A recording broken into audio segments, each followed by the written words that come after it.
Kilat News Updates.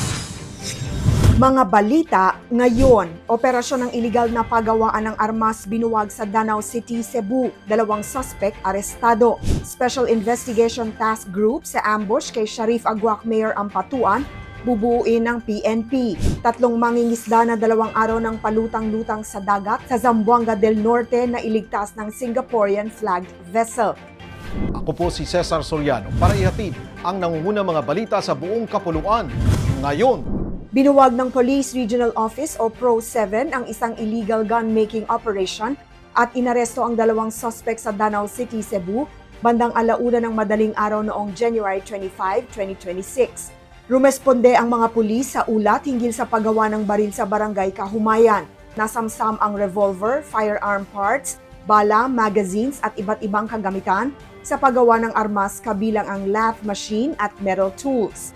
Dinala sa Danau City Police Station ang mga suspect at ebidensya para sa dokumentasyon at pagsusuri. Nahaharap sila sa kasong paglabag sa RA 10591 habang patuloy ang investigasyon ng pulisya.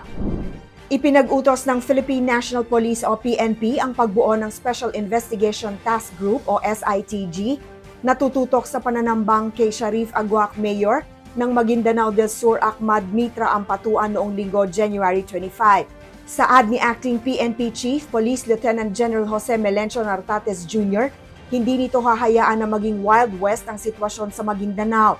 Pangunahing tututukan ng task group ang pagtukoy sa mastermind at motibo sa pag-atake at forensic examinations sa mga sasakyan at armas na konektado sa mga suspect, kabilang ang pagsisiyasat sa kung paanong nakagamit ng RPG ang mga ito.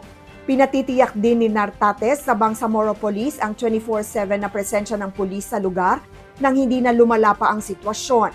Samantala, humarap sa media si Mayor Ampatuan at nagpatawag ng Municipal Peace and Order Meeting 1 araw matapos ang pananambang. Ayon sa kanya, hindi niya batid kung ano ang motibo ng mga suspect sa pag-atake.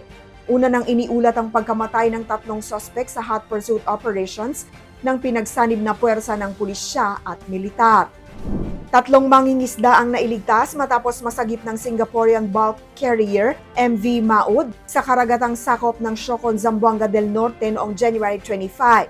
Ayon sa Philippine Coast Guard o PCG, 2 araw at 1 gabi silang palutang-lutang matapos lumubog ang kanilang bangkang pangisda na MV Princess Henna.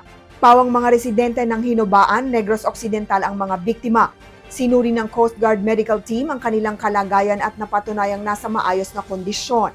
Inihatid ng mga mangingisda sa Northern Negros Occidental para sa ligtas na turnover sa kani-kanilang pamilya. Sinimulan na ang investigasyon sa sanhi ng paglubog ng bangka habang pinuri naman ng Coast Guard ang crew ng MV Maud sa mabilis at makataong pagsagip.